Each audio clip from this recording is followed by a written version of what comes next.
الصلاة والسلام على المبعوث رحمة للعالمين نبينا محمد وعلى آله وصحبه ومن اهتدى بهديه واستنى بسنته إلى يوم الدين أما بعد السلام عليكم ورحمة الله وبركاته.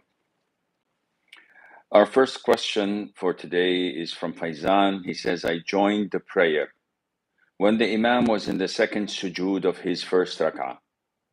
As I was going down to do sujood, he said Allahu Akbar and started standing up. I was ignorant of what to do, so I came back from midway and stood up. Is my prayer valid? The answer is yes, because you had one of two options, either to go to perform sujood when he has already stood up, and both ways your sajda is invalid, or let me rephrase that, it is not counted because of the rak'ah itself. Therefore, there is nothing wrong in what you had done. Going up midway instead of continuing to do the sujood was the right thing to do, inshallah. Abdul Hamid says, what's the definition of currency in Islam? This is a detailed answer which usually requires an expert to explain and give a background to it. But generally speaking, scholars say that originally currency in Islam, as before the time of Islam, was dependent on gold and silver. So the vast majority of, not the vast majority, everyone on earth used to trade using gold and silver. And it was the accepted currency to have transactions done with. Now this later on changed when banknotes were introduced. And to my recollection, banknotes were originally introduced in Italy, where people used to give money to merchants for safekeeping. And the merchants who had like benches or bancos or whatever it is called, used to give them a note stating that they have in their possession XYZ amount of gold for this individual. Later on, if I, for example, gave 100 grams of gold to the merchant and he gave me a note stating that he holds the 100 grams for me, later on, instead of buying something with gold, I used to give this 100-gram worth of note to purchase a property or to purchase something of value. And that banknote started circulating among the people, and they're accepting it to be something of value. Why? Because it was backed by that merchant who had the gold or the silver in his possession. As time progresses, countries started to adopt the same concept, in the sense that countries issued currency, dollar, the mark, the yen, the franc, the krona, the rial, the dirham, the dinar, where it used to be written underneath it that the government owes the bearer of this banknote, of this currency, an X amount of silver or gold, depending. And people accepted that. Recently, government started cheating, and they started printing these currencies without having actual gold or silver to back it up, depending on their own financial reputation and their own economy, which led to inflation, which led to so many catastrophes, unfortunately.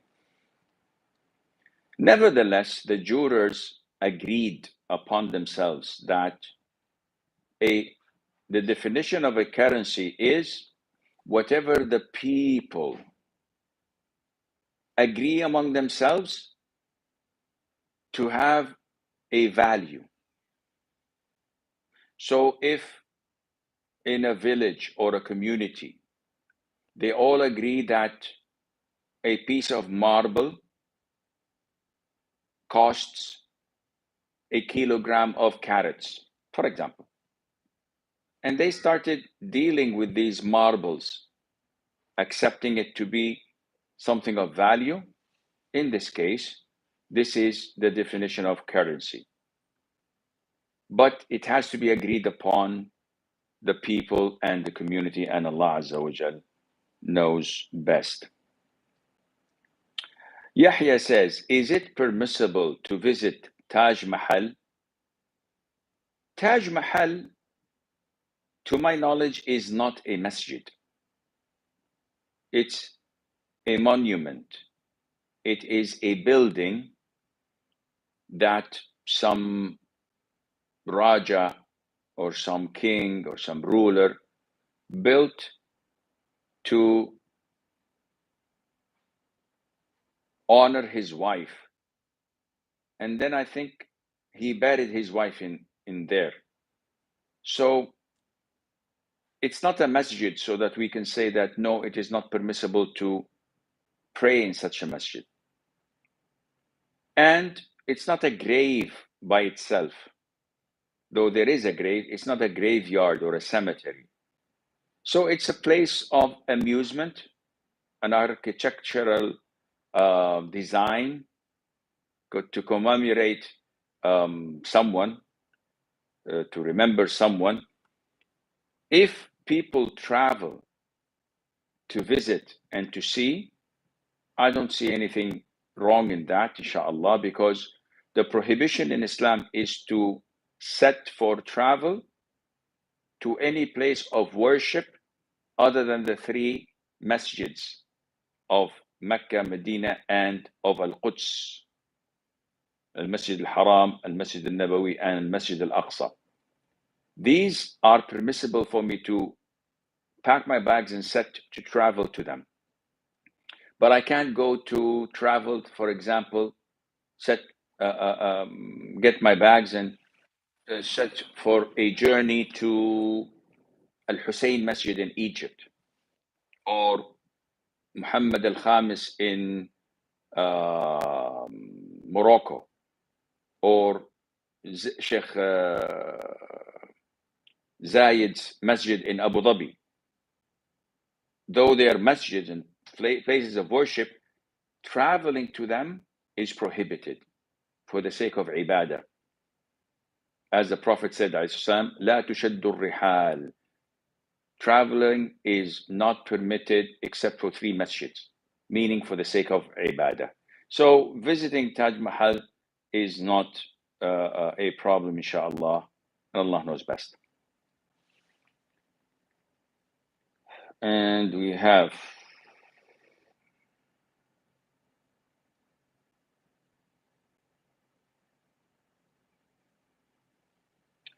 if a woman wants to seek a job at home, working online or doing freelance work, most places don't let you proceed with the registration process unless you upload your picture. Recruiters will see this picture. Is this permissible? The answer is no. A woman's photograph can only be used for essential things, such as admission to school. She has to study. Such as traveling. She has to have a passport, ID card, to get into a hospital, when she's working at a company for identification. These are legitimate reasons, but to do something from home, which is not mandatory for most women, and they require your photograph. This is unheard of. Why would they require my photograph if I have my bank credentials, if I have my website, my certificate, everything is legit. So if there is a necessity, then posting your or giving or sharing your photograph for the sake of that necessity, when it's limited, is permissible. But to have it uploaded and everybody sees your face and you're a niqabi woman, there is nothing that calls for this at all, and Allah Azza wa Jal knows best. Ammara says, shedding tears out of fear of Allah can save us from hellfire. Is this true? The answer is yes. The Prophet said in an authentic hadith, alayhi salatu wasalam, عَيْنَانِ لَا تَمَسَّهُمُ النَّارِ. There are two eyes that won't be touched by fire. An eye that wept out of the fear of Allah Azza wa Jal, and an eye that stayed awake, guarding at the front line in the cause of Allah Azza wa Jal. So yes, one of the greatest deeds is when you weep out of the fear of Allah. And this is rare when you're alone in your room and you remember Allah's mercy and you are so eager to be among those whom Allah has mercy over you, and you cry. Or you remember Allah's kindness and forgiveness and you cry. Or you remember Allah's wrath and strength and power and you cry. Nobody's there to watch you or to be impressed by you. It's only you and Allah subhanahu wa ta'ala. This is what saves you, inshallah, from hellfire. Abdullah says, can we pray in the same clothes we slept in? The answer is yes. You can pray in any type of clothes, Abdullah. It doesn't matter whether you slept in it, you ate in it, you worked out in it. What matters is that it fulfills the conditions of prayer, which we know that among them is one, purity. So the clothes themselves must not have any impure substances, such as urine, madhi, etc. Secondly, it must cover your awrah. And these two are part of the conditions of salat. A sister says, these days there are so many subliminal audios on the internet to be used to control your subconscious and get desired results for whatever purpose one wants, like weight loss, etc. Guide if this is halal doing it, if we do it for the weight loss only, and it's the sounds of rain, etc., not music. I personally believe that listening to such sounds like the chirping of birds or rainfall or rivers moving or the leaves and the winds, listening to these sounds may relax a person. And there is nothing wrong in that. There's nothing haram in that. But listening to it with a specific desire, such as weight loss, this is not scientific, nor it's logical. So listening to it with such a purpose can be one of two.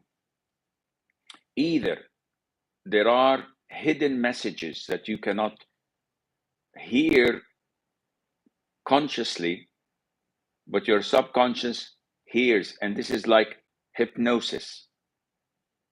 You know, when sometimes there are whistles that you use that we humans don't hear, but the dogs can hear and come. Sometimes they may embed such messages in certain speeds or frequencies that you may not hear, but your subconscious takes it and hears it and follows it. So this is similar to hypnosis, and this is haram. Or there's nothing as such. It's just rainwater falling on the ground or the roof, or a stream of water, and you're convincing yourself, or someone convinced you, that this helps you to lose weight. And that would be part of the minor shirk. When we believe in something that has no reality to it. So this is minor shirk. Like the ring of energy people wear on their chests, or a special bracelet that fights joint ache and rheumatism and whatever illnesses they come up with. And doctors and physicians says that this is all bogus. Or certain stones that you wear in your ring that gives you sexual power, or heals you from certain illnesses. Such belief is minor shirk, because it's not part of the healing process that Allah has given us. Because healing and protection can either be through Sharia evidences, such as ruqya, drinking of honey, consuming of black seed, cupping, milk and urine of camels, etc. Or it can be through natural, tangible medicines. So we know that Panadol or Tylenol cures headaches. Scientists explain how. Antibiotics attack bacteria and infection. This does that. Medication is known and proved scientifically. But when you come up with something that neither the Sharia backs up, nor the medicine or the medical sources back up, then this is minor shirk if you believe that it is a cure from Allah. And it's a major shirk if you believe that it is a cure by itself without Allah Azza wa Jal, and Allah knows best. And our final question for today, because it seems that I ran out of questions and my team, Jazahumullah khair, did not send me any questions. Maybe it's my fault because I didn't ask them to. So Muna says, I have heard that it's permissible to stipulate in the marriage contract that the husband must not get married again while being married with me. What if he signs it and then gets married? Do I get divorced automatically? Will it be haram for me to live with him if he takes another wife? Whatever conditions are stipulated in a marriage contract by the woman, it gives her the right to ask, well, to demand divorce if these conditions were not fulfilled. But it doesn't mean that she's divorced automatically. So a woman says that she stipulated during the marriage contract that she wants to stay in her hometown. And the husband agreed. 5 years down the line, the husband loses his job. He finds another job in a different city. So he tells his wife that this is the only way we could survive, that is by relocating. She says, no, I don't want to relocate. I want to stay here with my family and my friends and my cousins. If the husband insists on relocating, she goes with the marriage contract to the court, and the judge gives her divorce. In other cases where she did not stipulate such a condition, the judge would not give her a divorce. He says, if you want, you can have khulr, which means that you have to return your dowry back to your husband, and then you will be awarded a separation through khulr. But in this marriage contract that she made it as a condition, she has the right to ask for divorce, and she will get one. Now, if the husband were to get a second wife, it's your right whether to continue in this marriage, which is advisable, or to demand divorce, and the husband would be forced to give you divorce.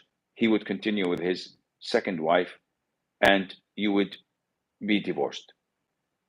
But it is not an automatic divorce that would take place, nor it would be haram for you to live with him if he were to take another wife, and Allah Azza wa Jal knows best. This is all the time we have, unfortunately, because these are all the questions that we've managed to answer. Until we meet you next Saturday, I leave you fi amanillah. Wassalamu alaikum wa rahmatullahi wa barakatuh.